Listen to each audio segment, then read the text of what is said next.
Today, we are talking to one of my favorite stepmom coaches, Miss Naja Hall, and you are not going to want to miss this fun discussion.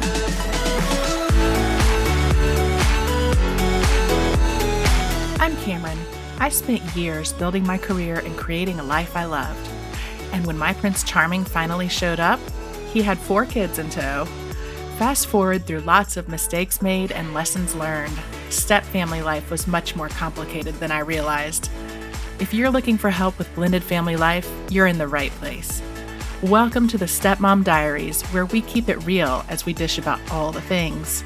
This is your weekly dose of blended family inspiration and encouragement. You're not the wicked stepmother, so let me help you find your fairy tale ending. Come on, let's do this.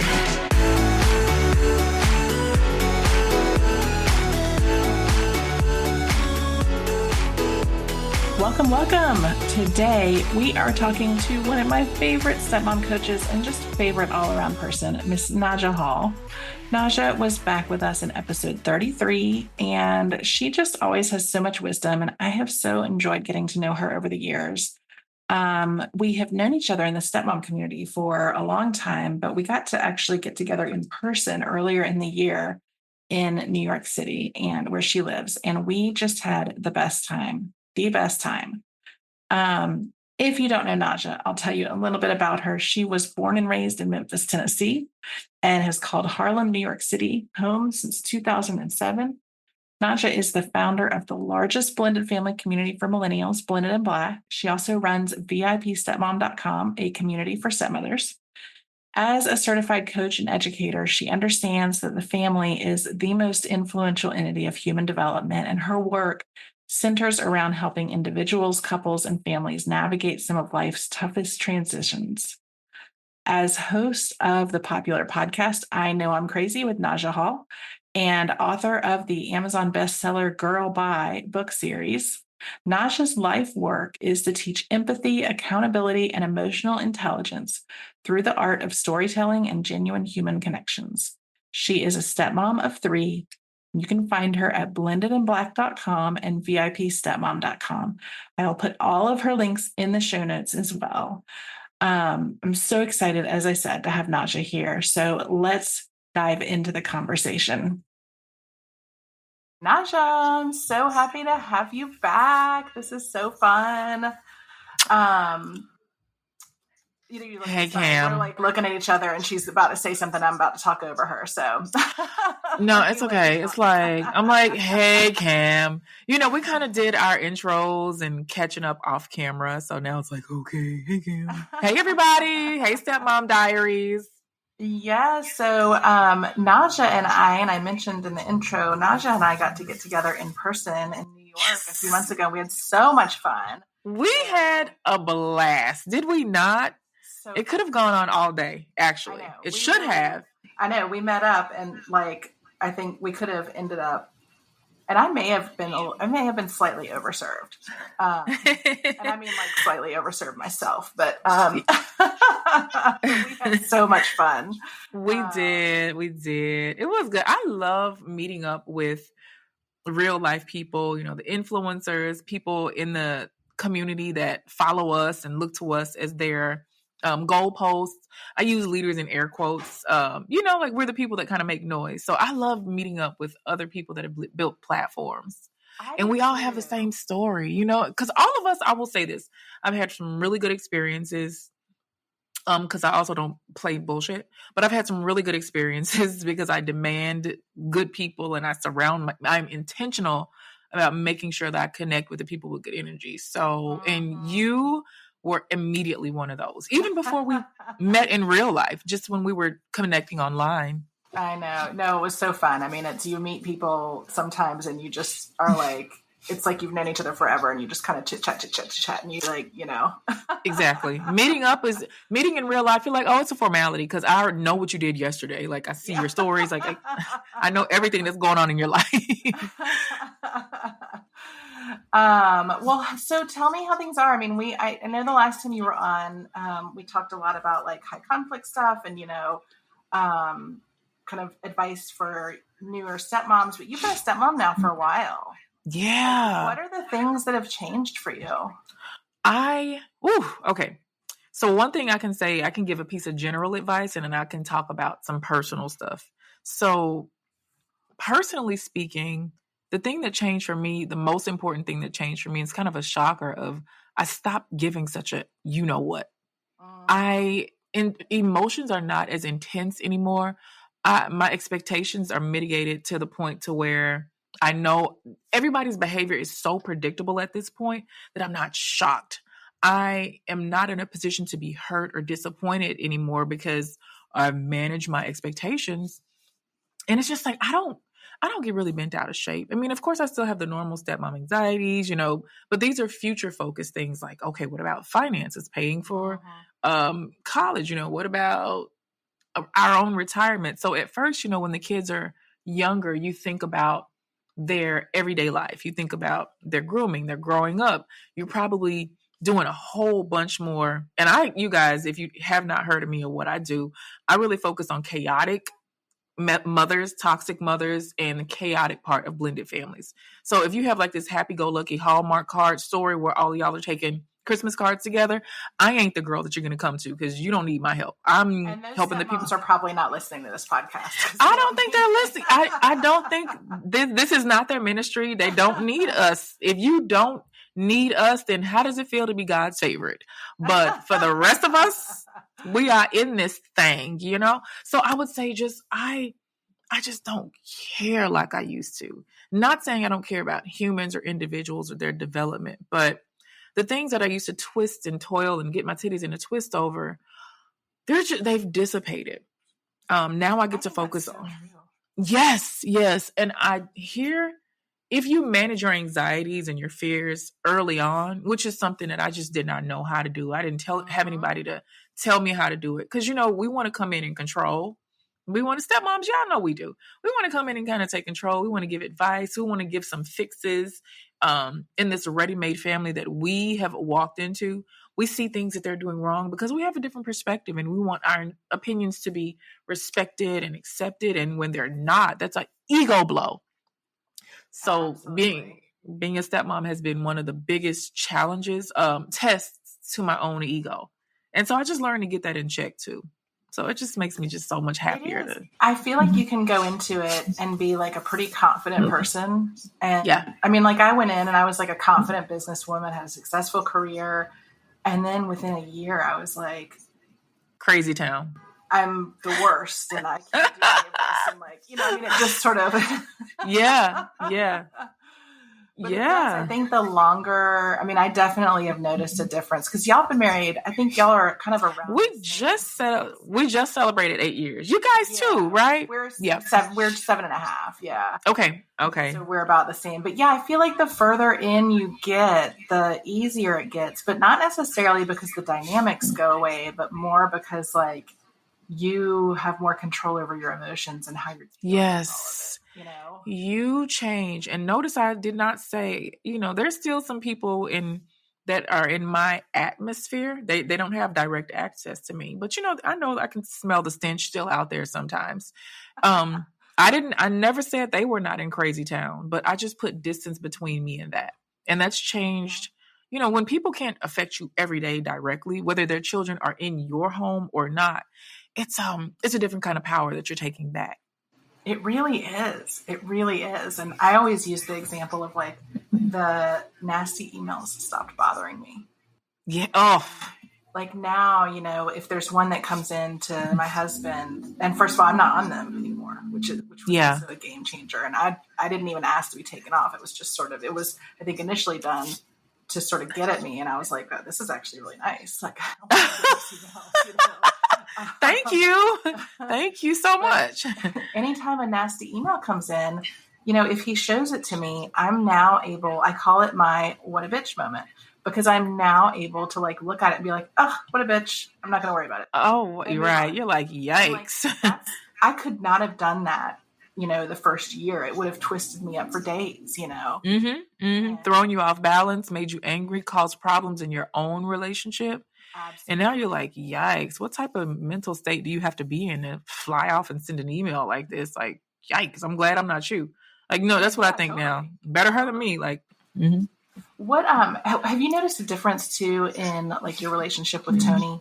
Because I Yes. know, especially at the beginning, like I feel like our spouses, like they're under pressure too to like they feel guilty because they've put us in this situation that's toxic and crazy and whatever, and Yeah. they're concerned that they're not handling it right, and they have all these emotions that they don't really Hmm. expect to have, and that can impact the relationship. Like, how has that changed for y'all?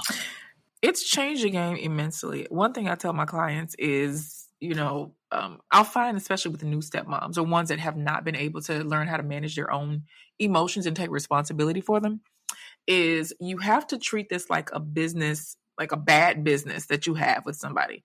I remember at one point when we, get the stupid emails or text messages or things would be lingering for days, and I would want to talk about them ad nauseum. Okay, so Tony, I just don't understand. Like, Tony, wait, can we? And he would be like, Damn, I don't know. I don't know why someone. Well, Tony, why did she? I don't know. If I knew, then I would be able to cure So Well, and I they're learned to come. fixers, right? Like, They're and that fixers. when we say stuff, because I used to do the same thing, and when we say stuff like that, saying, "Well, why would she say this, and why would she say that?" And he's like, I don't know. Why you asking me? I It puts them on their back feet, yeah, because they're like, "I don't know, and I can't fix it," and you're don't. But we expect them, and it's like I expect you to know because you got me in this situation. If it was not for you and your decisions, I would not feel this way, and I need you to fix it. And that's not fair because if he knew how to fix her, he'd probably still be with her. Like that would be the thing. Like there wouldn't have been a need to. There's a reason. So, you have to first accept that. And then you got to compartmentalize when you talk about the BS. I would, at one point, you would talk about it at breakfast and then at lunch. And if you're on date night, you'd be like, so these types of issues do not deserve a place throughout the 24 hours that we have in our day. Yeah. They don't. If you can say, hey, we're going to spend 10 minutes talking about crap and you know what that crap is. And then you're not taking it into your marital or into your bedroom. You're not talking about it at breakfast. You're not, you're saying, hey, 12:30 to 12:45. You got any BS to share? Nope, not today. Okay, cool. That's it. That's all the time I have for it. And if you do, it does not take that long to talk about what Crazy Town is doing. Because we know it's at this point, if you've been in this thing 3 months, you've been a stepmom for 3 months, you've seen some very predictable, chaotic behaviors. And I think the behaviors seen are going to just repeat themselves over and over and over again. Right? The cool thing about Crazy is Crazy ain't creative. They have one script. Because when you and I talk about issues online and you'll make a meme or something and hundreds of people will make comments and be like, oh my God, me too. None of us, like, Crazy is not trying to reinvent the wheel. There's like a certain script that they pull from. They're having a manic episode today. Okay, cool. They're fearful. They're insecure today. They're angry. They just got dumped by another partner. Like, we kind of know the deal at this point and we know what to expect. And you just take cover, keep them away. Yeah, and set those boundaries. Mm-hmm. Boundaries, my favorite B word. Yes, I feel like that's the hardest thing. I mean, I always felt, for the first year or two, I always felt guilty setting boundaries and like, well, I should be going to everything for the kids. I should be going to the pickups and drop offs, even though it would make me like sick, because interactions. And when I was finally able to say, this is not healthy for me, no. And set those boundaries. That's when it made a big difference. But that's really hard for stepmoms to do. Oh, my boundaries. That's like my third favorite B word. I feel like for I want to us, go to the top two before we. So setting boundaries, I think it's just it's a word that's overused, and some of us can mistake our setting boundaries for control. And that's when you get into a conundrum, if you will, because setting boundaries is something that I do to protect myself. It's me. Hey, I know it's raining. I know it's snowing outside right now. I'm going to put on my galoshes. I'm going to put on my snow boots, all of my gear to protect myself. I am protecting myself. This is my boundary against the elements, to protect myself from the snow. It's kind of the same thing. But if you're out there trying to protect the snow and change the snow, girl, first of all, that ain't going to happen. Second of all, you're going to be one tired sister. So putting on your snow gear is kind of your way of emotionally of protecting the things that are within your own control. I think a lot of us get boundaries confused because we'll go out and try to control things that don't concern us or have very little to do with us, or where we have very low impact. We don't have impact when it comes to medical decisions for our stepchildren. We don't have impact. We can't legally do certain things. And so it's like, if you know you can't do it, then you focus on the things that you can do. And most of that is going to be involved protecting yourself in your own person. Okay, I love that analogy with the snow. I haven't heard that before. Yeah. Good luck trying to make it stop snowing. Yeah. No, that's a really good one. It hits home because I think that, a lot of people will say, I'm going to set this boundary, and they'll set it, but then they'll immediately let somebody cross it. And you're like, no, that. Right. If you say you're going to put your galoshes on and then you wear your flip-flops outside, then you're going to have wet feet and get sick, Right. Or if you're telling the snow, hey, snow, you need to stop and you need to become rain. Good luck. If you can make that happen, honey, come see me. But until that's not something that we can do. Controlling ourselves is that's the key to boundary setting. Yeah. And a lot of us get so confused. We can't even control our partners, y'all. You know how they'll be on the phone or in an interaction, especially if they have a high conflict parent or, with their stepkids. Maybe stepkids are alienated and you're being targeted. You know how they'll be on the phone or a phone call or something like that. And we're sitting there like ventriloquists trying to make them say this, say that. We can't get in their heads. We can't control their thoughts, what they say. We cannot do that. We have to just stand back and watch. I wish more stepmoms were observant from the beginning. I wish we close our mouths and see what you're getting yourself into before you start making suggestions, because everything ain't what you think it is. It's not. That's such a good point, because I think it's so easy to jump to conclusions and to think that how, I think especially, so many stepmoms come in and say, gosh, these kids have had this horrible situation with their parents, and, maybe mom's crazy. Maybe she's not, but maybe mom's crazy. And, they need somebody stable. They need stable. They need this. Okay, Mother Teresa. Yeah, it's like, but I think a lot of them come in and say, well, I can be super mom here, and I can fix the family. But no. Much better, I think, as you suggest, to take a step back and say, you know what, let's get the lay of the land here.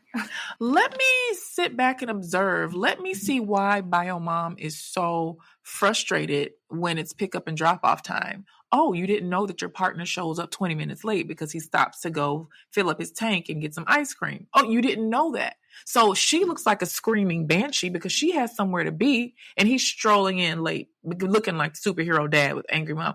We really need to be careful, and we need to watch, because like I said, everything's not what it's cracked up to be. And your partner, no matter he's amazing, your partner, they are amazing. They ain't innocent either. They're not. They, if we're talking strictly heteronormative relationships here, men are pretty strong. I do think women are the much smarter, stronger, firmer sex. And that's not up for debate. But they're strong enough to go and procreate. And, they've also created a single mother, whether, they've created a home. If they're not the custodial parent, then that means the mother has about 80% of the parenting responsibility. So everybody's life has shifted. So you got to kind of give everyone time. And if you're coming in right when their family has broken up or divorced or separated, then you really need to be quiet, girl. You really, really need to let these people figure out what this next phase of their life and their family is going to look like, because you are not a part of it right now. You're just not. So just chill and watch. I want to talk a little bit without, let's see, how are we going to do this? Because the election is in, as we're recording this, it's in 2 months. Oh, yeah. So without getting into politics and I don't know our people, but the topic of childless women and stepmoms has been brought up. It's been a hot topic. It's been a hot topic recently. I don't know. Let's discuss. I think it's really interesting, and it's something that I do think that I mean, look, in our stepmom circles, for a long time, we kind of have bitched about, the way that we're portrayed in, Yeah. TV shows and Yeah. movies and, thank you, Disney and all that kind of stuff. But I don't know. What do you think about all this debate? And for those that don't know what we're talking about, it sort of came up when J.D. Vance, the Republican vice presidential candidate, made some comments about childless cat, that the country was being run by childless cat ladies, and that people who had families, their votes should count more than people who did not have children. And obviously, is that what he said? Is that like, yeah. Damn? And, yikes! Yeah, and then it set off a lot of. I mean, there was a piece in the Washington Post that week about J.D. Vance says that people without kids should have a lesser vote. Stepmoms have something to say about that, and I was so glad to see, some people writing about it. But yeah, I don't know. It's such an interesting topic, the way that that step parents are viewed and the way that step families are treated, from a policy perspective, but also in the media. I mean, what do you think about? It's a big question. What do you think? But okay, sure. Oh, yikes.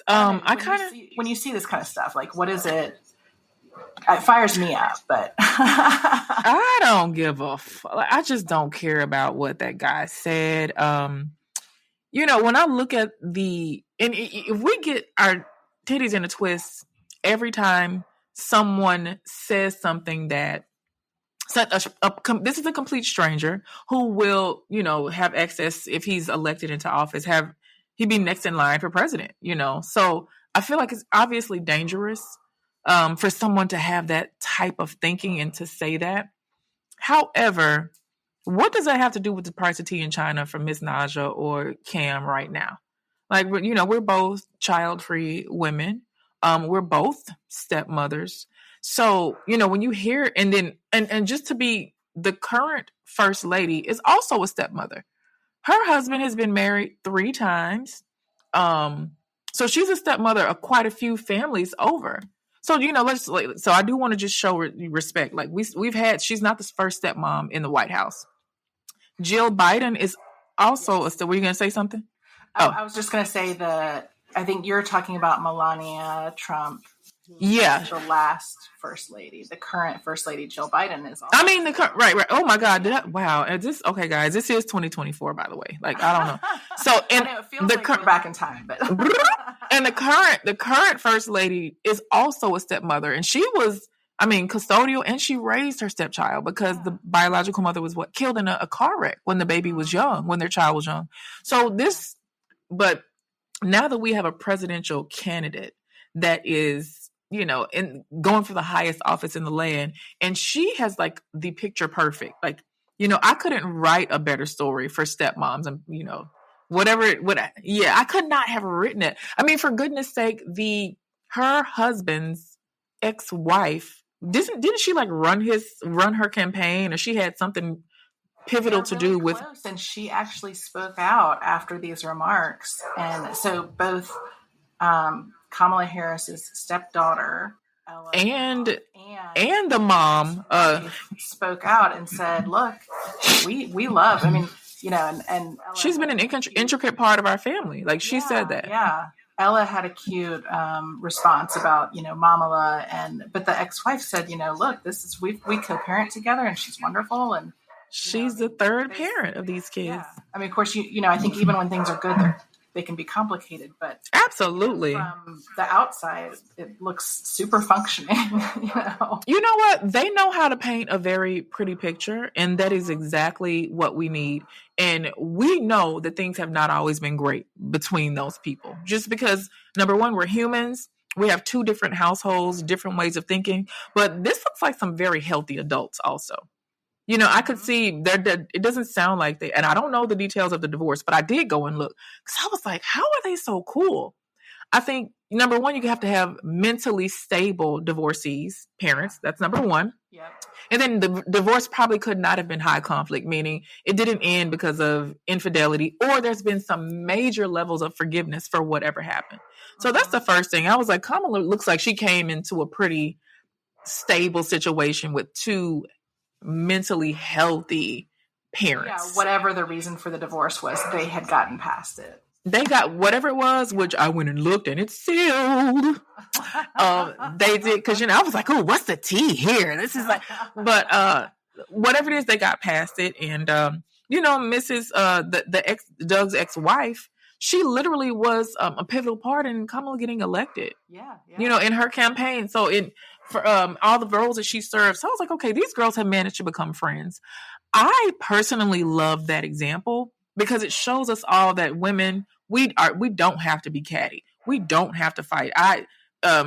Even in something so important, a role as a mom, like you are mother, some sort of way they figured out a way to not impede on one another's territory, and they've made this thing look super cohesive. So what that guy said, I mean, it's contradictory. It was, if I was hurt by that sort of thing, I guess I would have been hurt, but I don't really care about that kind of stuff. I mean, I hope that all the women that he loves procreate very fruitfully, or they're going to be really hurt, if they experience infertility or they decide not to have children.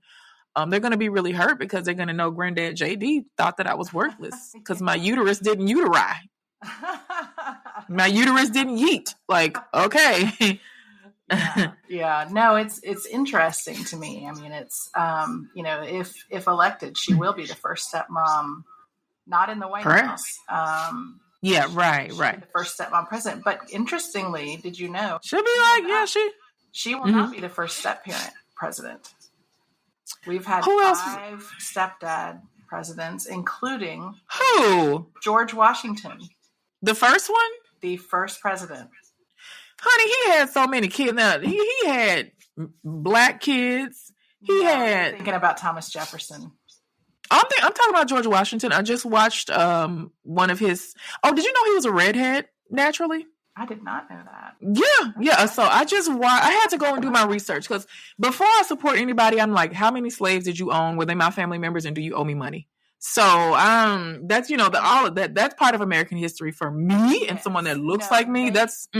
They did, our house in D.C. is about 3 miles from Mount Vernon, and they had a substantial amount of slaves. Mount Vernon, interestingly. Oh, and I did stop calling them slaved. I called them enslaved African people. Yes, because they were mothers, doctors, lawyers, human beings. They were not slaves. They were enslaved by... I will put in a plug for Mount Vernon. They have done a very good job of incorporating the history of the enslaved people at Mount Vernon into the public tours, they have special tours that talk about the African-American experience at Mount Vernon. And also, even just on the regular tour, they talk about it pretty openly. And when you go through the house, they talk about, where the enslaved people stayed and what their lives were like on a day-to-day. In the outhouse, in the cold, in the elements, eating scraps. Like that's where they didn't stay anywhere. They do a good job of kind of realistically depicting it and educating, especially like school kids and stuff, Yeah.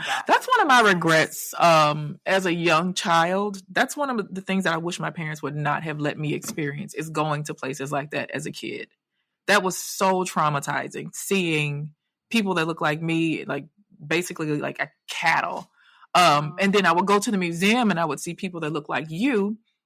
Catherine the Great came to Memphis. That's where I'm from. We had this Catherine the Great exhibit. And I was like, wow, I wish, look at this beautiful, picturesque woman in this, adorned in all these rubies. And then I saw my folks. So yeah, that's a lot for a kid's mental health, but that's not what this episode is about. So, Martha was George's wife, right? So Martha had a couple of kids from her first marriage. Her husband had died. And when she married George Washington, they became... And she inherited her father's enslaved people. Yes. That's right. And by marriage, George... is it how he got his wealth from her? It is. Wasn't she the one kind of with the coins? She was.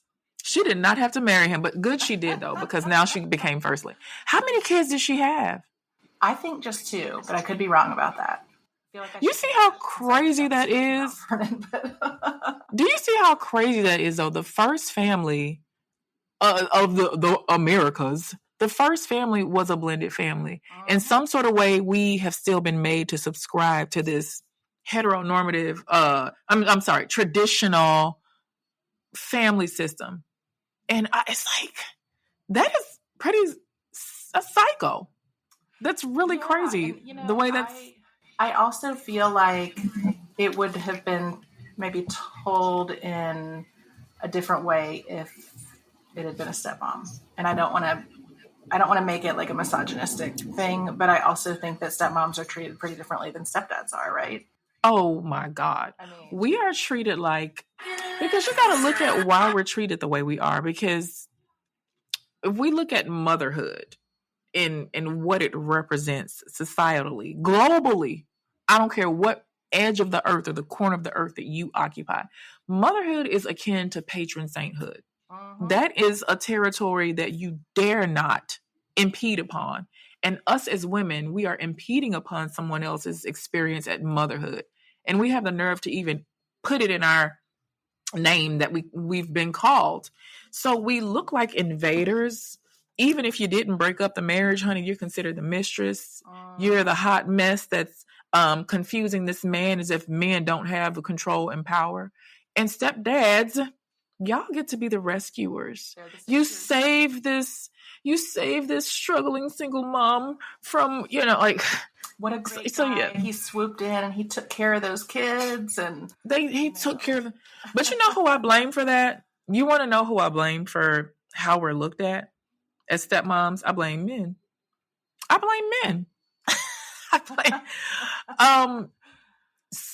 Historically speaking, if we look at why women have been branded the weaker sex, even when we get like our uteruses, didn't they used to say that our uteruses made us less likely to be able to control our mental faculties, which is why we get hysterectomies, because it's short for hysteria. So if you're a person with a uterus, a human being with a uterus, they're like, oh, okay, she's kind of crazy. So, we need the men to protect her. So I kind of feel like we're looked at as the other woman. We have that scarlet letter, whether we deserve it or not. Nobody deserves it, but whether we deserve it or not.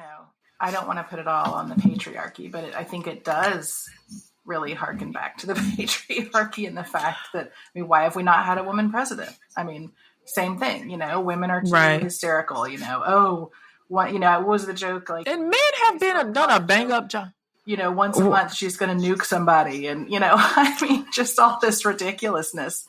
And I would say this, men have done a bang up job at running this world and this country. Y'all, if we could take it for the next 400 years, us ladies, just let us try. If nothing else, it'll slow down the dissipation of the ozone.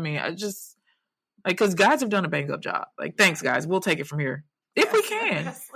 But women have always still, even though we might not have been at the forefront, we've still been decision makers, and we've still been the ones to urge and support gentlemen in their roles and responsibilities. Amen. And yeah, I think, we are in a different time, but it's funny. I was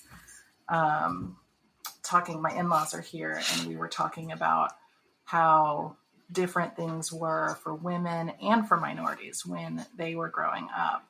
And I've talked to my stepdaughter about this some, and I'm like, can you even believe that just 50 years ago, this is how things were?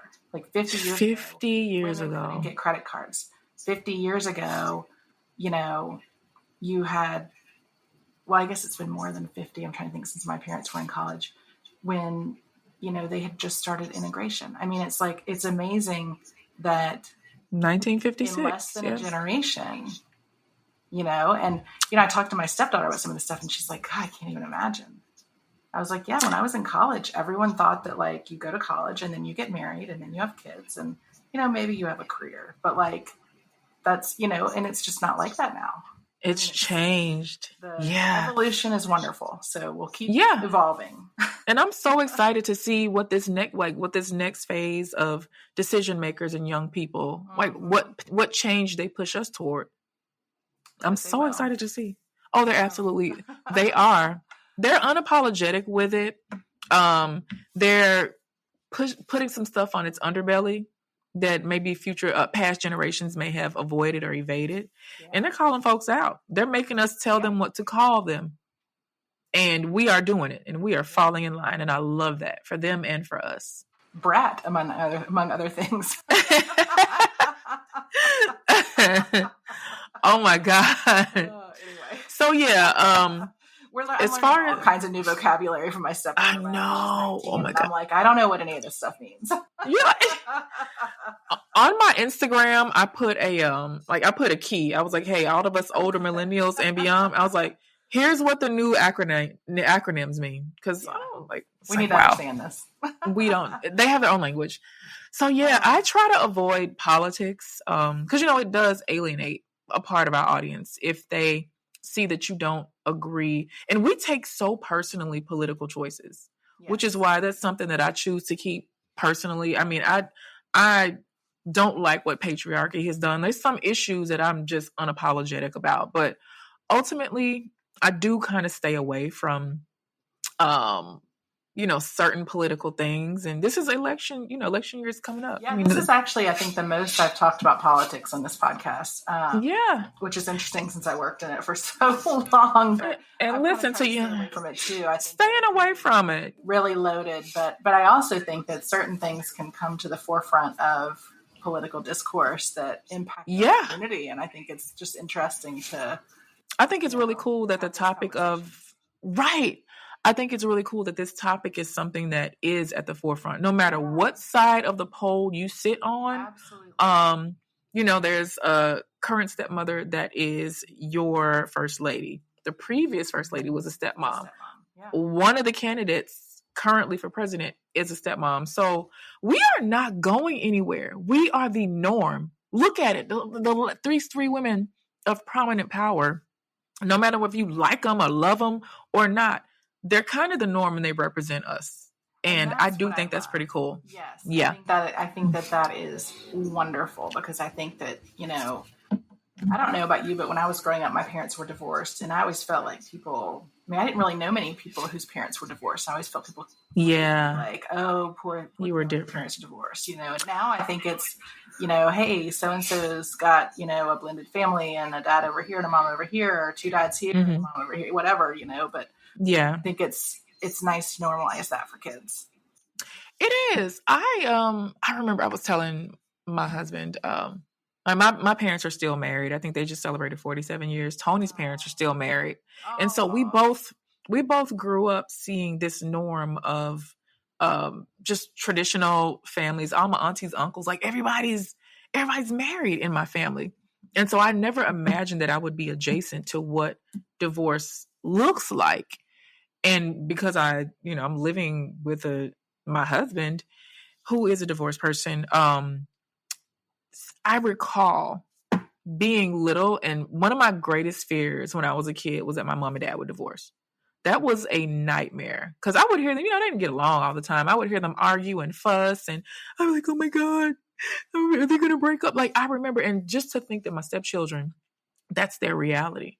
Yeah. My greatest fear as a kid is the reality that they're living in. It used to make me feel ultra compassionate and sympathize with them. But then I had to say, Naja, that's their mission and that's their journey. For whatever reason, that's something that they're going to have to work out. And so it's helped me to stop taking on things of theirs and enmeshing my own experience with theirs, which is not fair because a lot of us do it. Being a stepmom will unearth a whole bunch of your unhealed trauma. Oh, yes.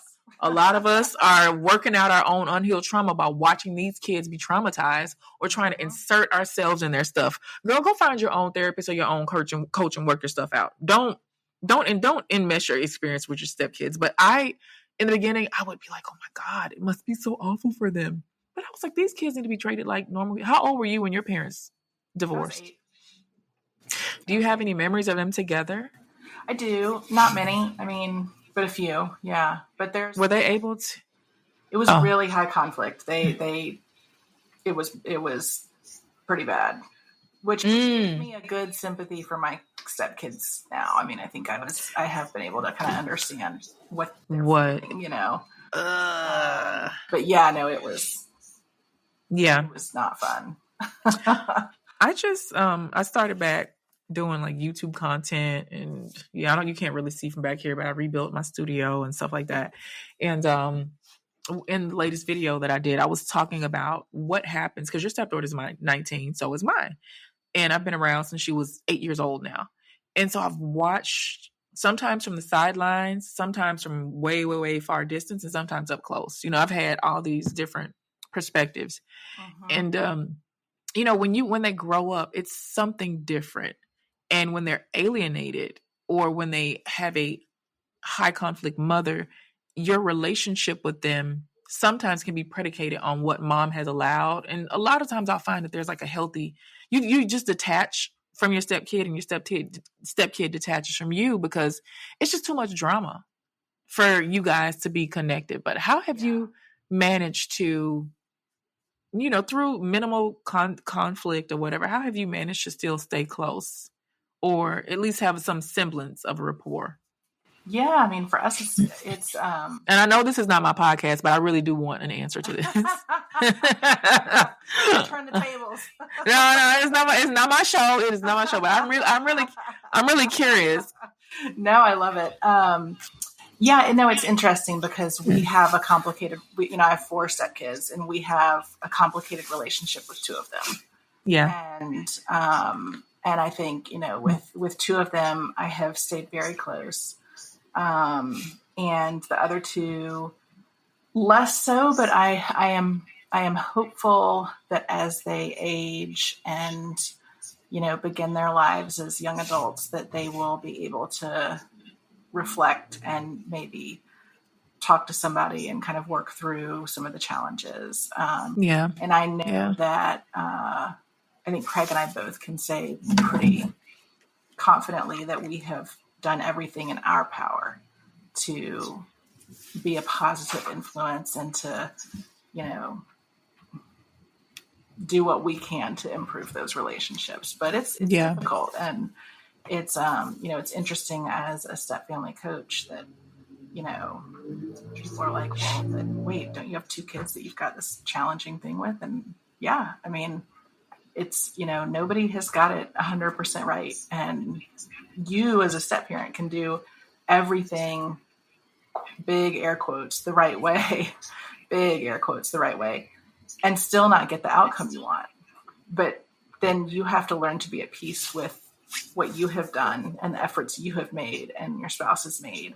And then you can move forward, with whatever the outcome looks like. Yeah. Peace. Be at peace and accept what it is and what it's not. Yeah. So and maybe that's a good way to wrap things up. Be at peace. I like that. Be at peace. Be at Naja, peace. Thank you. This was another fun episode. I always love chatting with you, and I feel like we could have done like a 2-hour episode, but we'll cut it. Oh yeah, because I'm going to need you to come on my podcast next week, so we'll pick this conversation right back up. We're going to have to pick it up. Yes. All right. Well, thank you so much, Naja. I will put all your links and everything in the show notes, and we'll see you next time. Thank you, Kim. Thank you, Stepmom Diaries. I love you.